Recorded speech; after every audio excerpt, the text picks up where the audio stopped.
if I stay with my convictions that I believe that Michael Jackson is a child molester and that he did in fact molest this accuser, then what's the next thing that could happen? Okay, you probably wind up with a hung jury. You wind up with a mistrial, whatever.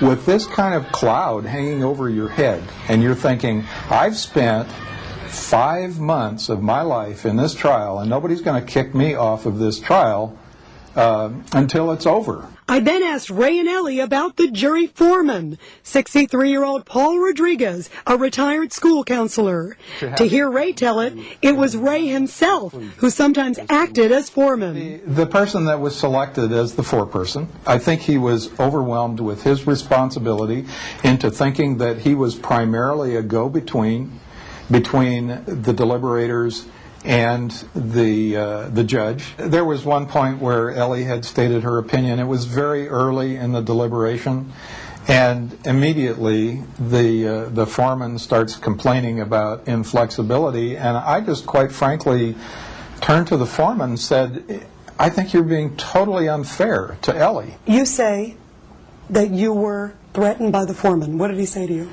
He said if I could not change my mind or go with a group or be more understanding, that he would have to notify the bailiff. The bailiff would notify the judge, and the judge would have me removed. I kept my position that I felt Michael was guilty. So if you stuck to your guns, yes, that Michael Jackson was guilty, the foreman said, you're going to be kicked off. I'm going to be removed or kicked off, yes. A judge can discharge a juror for refusing to deliberate, but a juror cannot be discharged simply for disagreeing with other jurors. Jury foreman Rodriguez declined our request for an interview. How angry are you at the way you were treated by other jurors? The thing that really got me the most was the fact that people just wouldn't take those blinders off long enough to really look at all the evidence that was there. So what happened that day when the verdict came down? How bad was the air? The air reeked of hatred, and people were angry, and I had never been in an atmosphere like that before. I just felt that that they could turn on me any minute, and there wasn't anything I could do about it. Did you tell anyone how bad it was for you? I called my daughter, and she was very comforting. She said, Mother, you've done right. Your conscience is clear. You're a strong lady, and you can handle it, and you can handle them. But you didn't. I didn't. I caved in.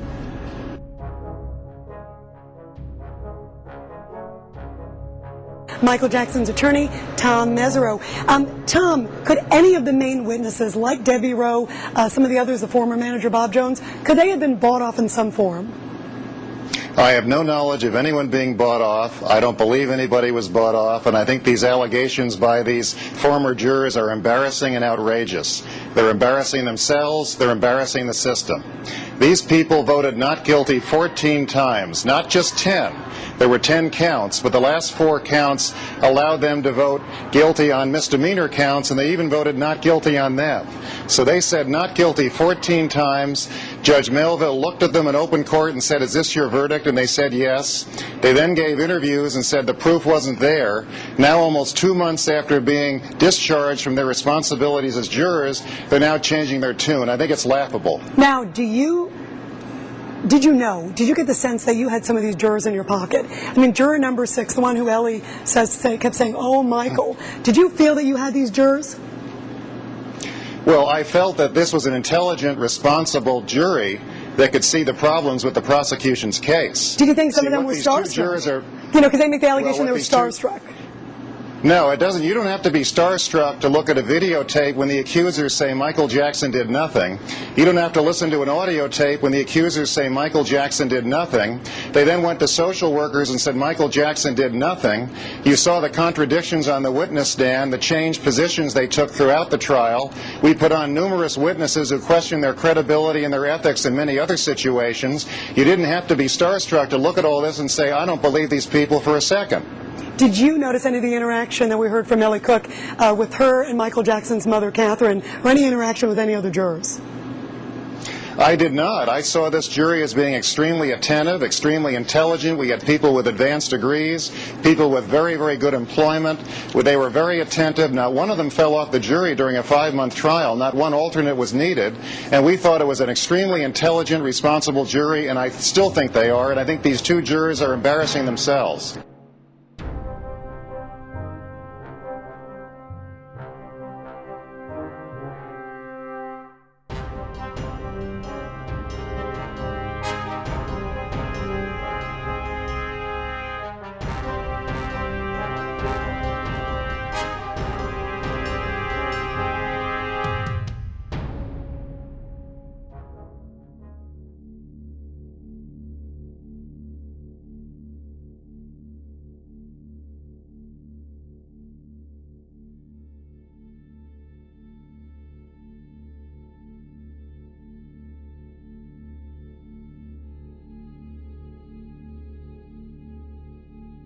Author of Michael Jackson, The Man Behind the Mask, and a name who keeps popping up with all these books.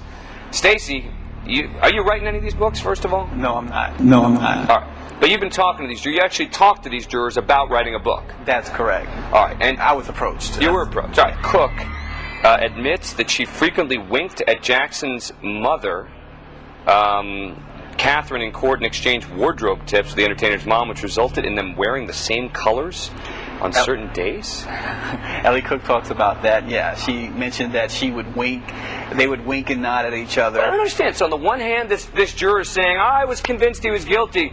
You know, and they're saying, oh, she was trying to bring in a medical text. On the other hand, she's sitting there winking at Catherine Jackson, talking about what clothes they're going to wear. Going to be okay. And that's why you didn't believe this story. That's why I don't, yeah. That's why you wouldn't write the book. I'm not writing. Yeah. That's why you wouldn't write the book. I'm not writing it because I just think that there's a lot of issues with this. If you felt that this guy was guilty, you felt he was a pedophile, he lives in your community, he's a very powerful member of your community, why let him free then? Do you just not believe these jurors? Is that the problem? I just don't believe them. Why? I mean, they're making this up for money? Well, you know, I think in both their cases, they feel now, in retrospect, maybe we made a mistake. And see, I can live with that if that's what they are saying. But they're not saying that. They're saying that they believe all along he was guilty. And I'm having a hard time with that.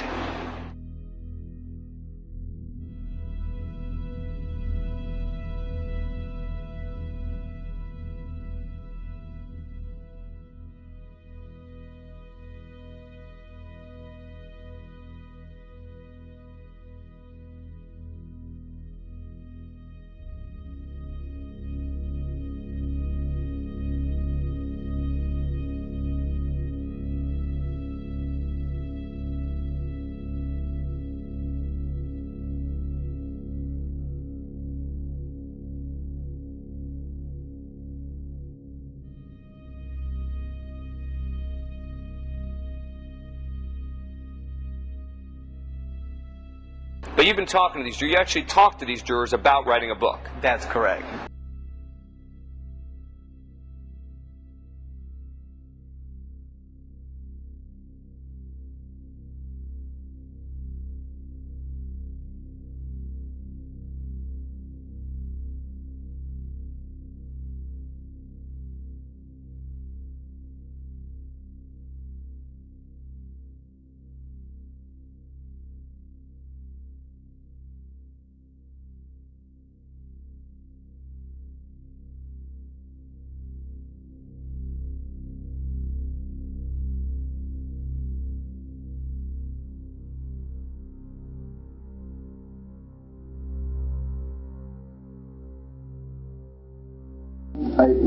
I don't think that the fact that it took 2 votes or 1 vote or 3 votes was really the critical issue. I think that it was more about looking at all of the evidence and discussing it thoroughly among the jurors, and then making at least 1 vote to decide what the verdict was going to be. Raymond, you said in an interview yesterday that you find it hard to believe that a grown man could sleep in the same bed with a child over and over again and just watch television and eat popcorn. So do you believe that Michael Jackson is capable of molesting young boys? I think that possible. Everybody has beliefs, and I think what was challenging to all of the jurors in this case was to be able to separate our beliefs from what the evidence showed. And in the end, we had to weigh the evidence, and if there was any reasonable doubt, that was the decision that we needed to make. I want to close with this. There are a lot of people who don't agree with this verdict that you guys reached. Your reaction to that? In a case like this, it's going to be hard to please everybody, and we knew that coming into this case. Tammy Bolton, Michael Stevens, Raymond Haltman. Thanks, you guys. Appreciate it.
I supported Judge Melville's restrictions and controls in the Michael Jackson case. I thought the gag order did a lot, particularly in a case that had the potential for becoming an international circus. The reporting hit the bottom of the barrel. Bottom feeders like Court TV. And we had people who showed up to report on the case who had personal vested interests in a conviction. Diane Diamond from Court TV had been sued by Michael Jackson in the mid-90s, very contentious litigation. Tom Stead and the DA had risen to her defense, signed sworn declarations in her civil case. They stayed in touch for a long time. She really identified herself with a conviction in all of her media work. She was their reporter for the case on a daily basis. Nancy Grace was the third one on that show. And I lost all respect for them. I wouldn't go on their show after the verdicts because I was so disgusted with them. They want to create daily drama, daily conflict, daily excitement, and that's never going to change. I think these cases are won in the courtroom and not in the media. The vast majority of media predictions were wrong because they're trying to analyze things differently. How do we get ratings? How do we create drama? How do we keep our shows on the air? Blah, blah. So evidence is judged very, very differently by the media because they have different goals. You find that life is still worthwhile if you just smile. When you, as a child, went to Neverland with a cerebral palsy group, and yet that was something you were able to put out of your mind and still come up with this verdict. Yeah, I was in, I can't remember if it was either 5th or 6th grade when I was out there. We had a we got to do the rides and went to the movie theater and had lunch out there, and it was just a good time.